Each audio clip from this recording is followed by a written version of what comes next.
Hey, thanks for taking time to view this presentation.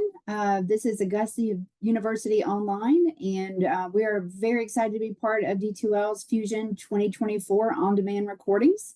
We're delighted that you've chosen to spend a little bit of time with us, and we sincerely hope that the following presentation will generate some ideas for you to consider and potentially take back to your own institution.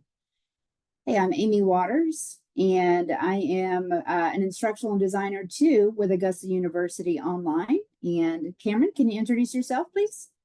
Hi, I'm Cameron Bentley, and I am the Assistant Director of Instructional Design for Augusta University Online. Thanks, Cameron. So, Augusta University, let's tell you just briefly a little bit about us on this next slide. We offered our first courses in this past fall, so fall of 2023. We are part of Augusta University, which is east of Atlanta, Georgia. So far, we have really focused on graduate level programs. We have currently developed an online course presence in the Master of Education and Instruction, Master of Public Health, Master of Science and Information Security Management, a Certificate in Public Health, Master of Arts in Intelligence and Security Studies, and finally, Master of Public Administration. And so we currently have approximately 419 students enrolled at AU Online and 47 faculty members who have completed the AU Online's Faculty Preparation Certificate. And really, that's what we want to talk about in this presentation. So our key takeaway really is how can you best prepare your online teaching faculty to provide the most engaging online experience to your students. And so really at AU Online, I think one thing that has led to our success thus far is kind of two things. One, focusing on andragogy, and then two, of course, what comes with online learning is being able to address, handle, use efficiently and effectively the technologies that are part of that online instructional experience. So now that you know our key takeaway, what we want to do is give you more information about the AU Online faculty experience and really kind of who we are. So consistency drives the AU Online experience, both for our students and our faculty. Consistency naturally lends itself to what I like to term as productive anticipation, knowing what the course is going to look and feel like. Where are different components of the course, just that consistent look and feel. And so a couple other consistent factors in our courses is that all of AU Online's courses follow an 8-week term. We have a few exceptions to that, but the majority are 8-week term classes. Our online courses do have a similar look and feel, so our faculty and our students can focus on that course curriculum, not on the course navigation, in hopes of reducing their cognitive load as part of their online learning experience.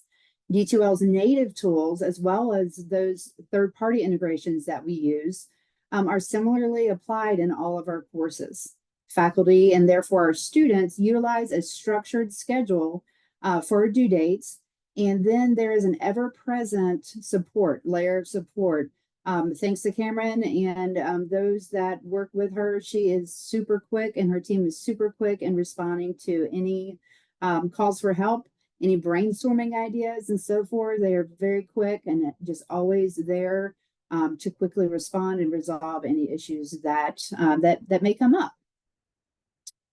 So one thing that we wanted to remember as we were planning for training our faculty is that the faculty member may never have used or may have limited use of D2L in the past. Similarly, the faculty member might not be the original course developer for the specific online course. And so we have to remember that range of who potentially could be teaching an Augusta University online course. And so we just, before I go any further, the term we use for what's normally considered our SME or subject matter expert is our course developer here at Augusta University Online. So our question was, how do we train our faculty and support them as they teach? So several goals that drove our initial planning and our continuous improvement efforts are really what I'd like to spend the next couple of minutes on. So that first goal, again, goes back to does this faculty or do these faculty members have experience with D2L? If so, do they have experience with some of the third-party integrations, such as VoiceThread and Hypothesis and Turnitin, and even some of the native D2L functionalities like Video Note and use of rubrics and the gradebook and so forth. And so to address this, our online faculty complete a faculty orientation in D2L itself, and it provides them the experience with using all of these tools before they're supporting students experiencing the use of all these tools. So our second goal is closely tied to that first one. So each future AU online instructor is enrolled in that faculty orientation, but as a student. So in that student role, they get the valuable experience of using D2L and all of the integrated applications that I just mentioned from that student's point of view. What a great support system they'll be to their future online students. The third driver or goal is that focus on engagement with the curriculum. So the faculty orientation course closely resembles the course that they will soon be teaching for Augusta University Online. Our course template is very intuitive. It was developed really focused on ease of use. And we want our students to engage with, again, what they're learning and not course navigation. So now that the faculty member has had the student experience, we arrive at goal number 4. And that's where they become familiar with a specific course that they're going to be teaching. So at the conclusion of every course development project, one of the final tasks of the course developer is to develop an instructor course guide.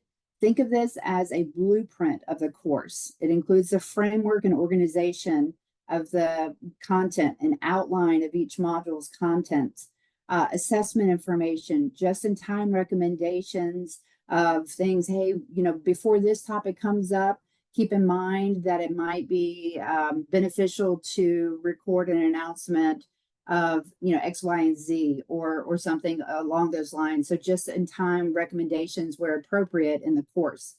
So after that first teaching experience, the instructional designer, the course developer, and the faculty member, assuming it's not the same person, will kind of have a debrief, just a very informal discussion, but that's led by the instructional designer to where it can inform what worked well. We want to keep those. What might need adjusted or maybe reconsidered, and so forth. And so really not only, a debrief of their experience, but also to inform continuous improvement efforts at Augusta University Online as well. So I'd be remiss if I didn't mention regular and substantive interaction, or RSI, is an integral part of our faculty development efforts as well. And that's really that fifth goal when working with our faculty. It goes without saying, student success starts with faculty connection. And finally, AU Online is committed to ongoing growth. Growth takes forward planning. It takes continual focus on our stakeholders, not just our faculty, but our faculty and our students as well. And it takes a commitment to provide the best online learning experience for our students, which I know is what we all strive for. So these goals are important. It's not an exhaustive list by any means, but it's a good starting point that helped us outline what we wanted to focus on as we started planning for faculty development for Augusta University Online. So now I'm going to hand it over to Cameron Bentley. Again, she's our Assistant Director of Instructional Design for Augusta University Online. And thanks for listening to my part of this presentation. Cameron? Thank you, Amy. So as Amy was saying, our approach to building this faculty training course was to lay out the topics that were most important to consider what experience we wanted the faculty to come away with, and then to decide on the platform or the delivery method that would serve both of these branches of our mission the best. And so as I go through these topics, I want you to consider which approach would work best for you. We're going to look at different models for training faculty on teaching theories, on presence or regular substantive interaction, on tools used within D2L, and on providing assessment, grading, and giving feedback. And so the three models that we considered were a self-paced, auto-graded class, right? Instructors can be enrolled as students at any point during the year. The only timing requirement is that they finish it at least 3 weeks prior to teaching their first course. And in that option, the staff member facilitating the training course has minimal duty, right? So going in and marking things complete, releasing the final grade, releasing the badge are the duties of the facilitator in that case. The second option is the live synchronous option, in which faculty attend a day or a 2-day online or on-campus course taught by a live facilitator. And then the third model was a cohort in a pre-built online course as the first option, but the cohort works through the modules over a 2-week time period, staying sort of in step with each other.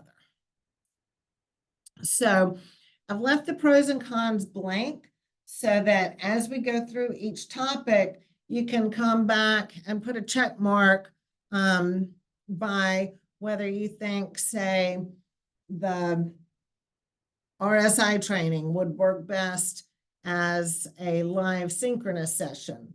You might want to say that that one's got a check in the pro column.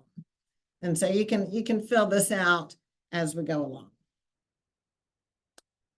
All right, the first main bucket of topics that we wanted to cover was educational theory. All right, and so, and Amy explained that our instructors are coming from different backgrounds. Some of them are experienced instructors. Some of them have doctoral degrees in educational fields. Some are coming out of a professional field. They've never taught before. They've never taught online before. And so those are the first sort of qualifications to consider about your audience. And then you want to consider the role of the training. Are you primarily focused on teaching course design? We didn't need to teach course design in our faculty training because the courses were built by another faculty subject matter expert. Is your course primarily focused on technology? Or have they been provided the D2L training by your IT department? Does your course need to address teaching strategies? So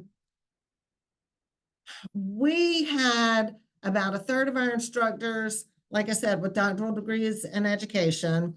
About 2/3 of them had never been exposed to educational theories. A substantial number of them had never even used D2L before, and a few of them had never taught a class before. So we decided that the most beneficial for us was the self-paced course in which they can spend an indefinite amount of time on optional activities. So we teach to the mid-level and then give them options for the more beginner level and the more advanced level. And they are not pressed for time to complete any particular unit. And so for our hands-on options, we have them design a unit overview that motivates learners. And so they're taking these adult learning theories and applying them in a mock unit overview as if it were for a live class. All right, we incorporate a video discussion so that they can give their experiences with motivating students in higher ed in our case.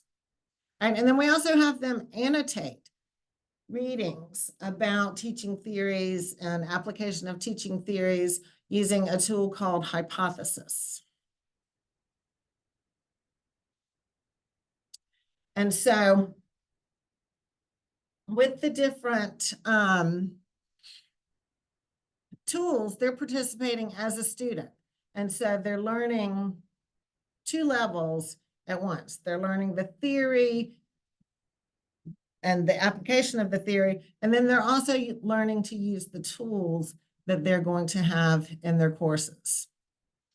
The con to the self-paced version in this case is that we lose the immediate conversations with other faculty members. We lose the sharing of experiences.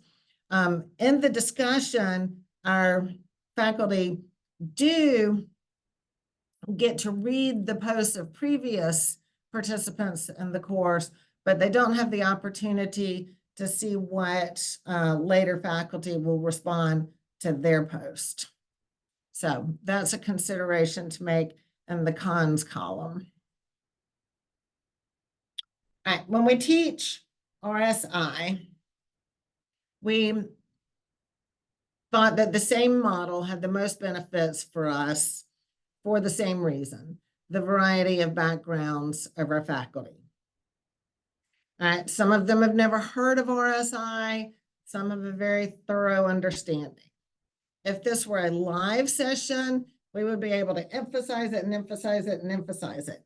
That's a little bit more difficult to do in a self-paced version of the course. And so we tripled up on the activities that we have them complete to make sure that they get a very thorough dive into the topic. And so for hands-on options, we have them create a schedule of announcements that they'll post.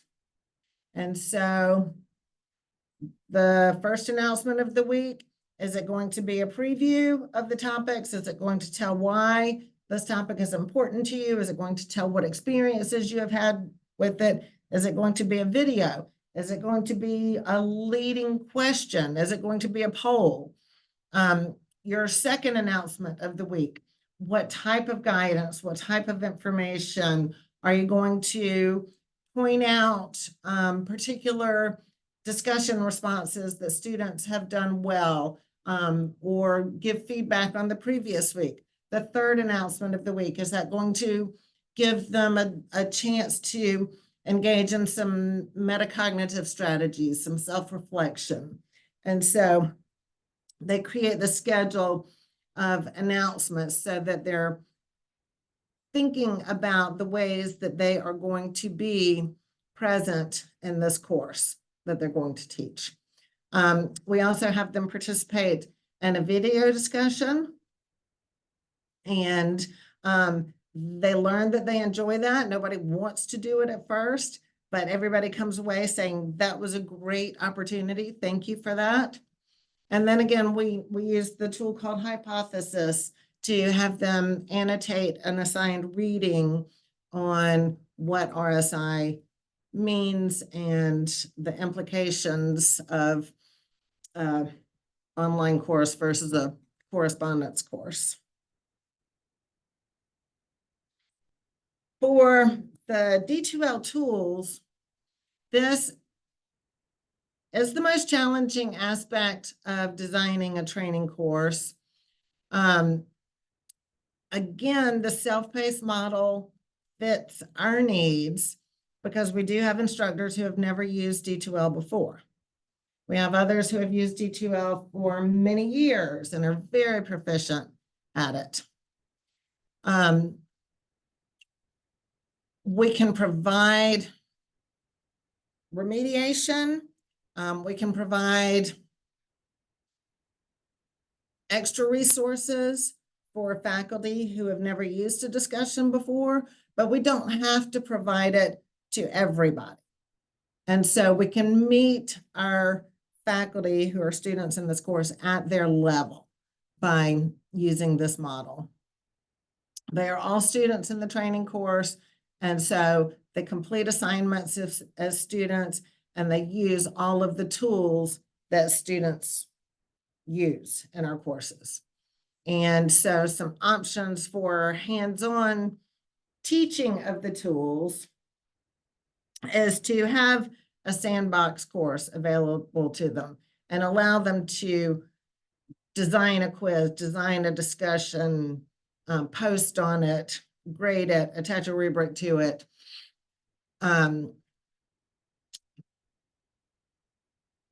Show a video with embedded quiz questions. Or if you're doing a cohort or a live session, have some of them come together and present their favorite features of a certain tool so that everybody gets to learn from each other and gets more exposure to the tools in that way.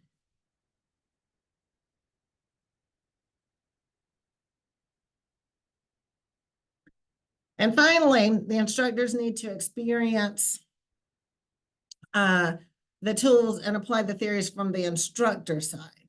So they've been going through this course as students. For the instructor side, we provide them with documents that are mock student submissions, and we have real rubrics attached to them.